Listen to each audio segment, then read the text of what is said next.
Ewe mja wa Allah subhanahu wa ta'ala, la tafrah. Allah subhanahu wa ta'ala anasema usijigambe. Ndugu zangu katika iman, 99% tumekuwa ni watu wa kujigamba, ni watu wa kutamba na kujitapa na vile tulivyo navyo katika uso huu wa dunia. Tunasahau ya kwamba sisi ni wa Allah, dunia ni ya Allah, ardhi na mbingu na vilivyomo vyote ni vya Allah, ila sisi tumekuwa ni wengi sana kujigamba.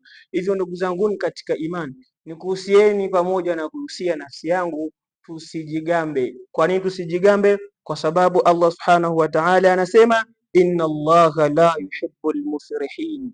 Allah subhanahu wa ta'ala hawapendi wanaojigamba. Hasa ndugu yangu katika imani, ukijigamba ujue moja kwa moja umeingia kwenye kundi la watu ambao Allah subhanahu wa ta'ala hawapendi na hata wapenda kamwe. Hivyo ndugu zangu katika iman, leo ningependa kuwakumbusha na kuikumbusha nafsi yangu kuwa tusijigambe. Sisi si lolote wala sisi si chochote mbele ya Allah subhanahu wa ta'ala. Kwa haya machache ndugu zangu katika iman, wal afwa minkum. Assalamu alaikum wa rahmatullahi wa barakatuh.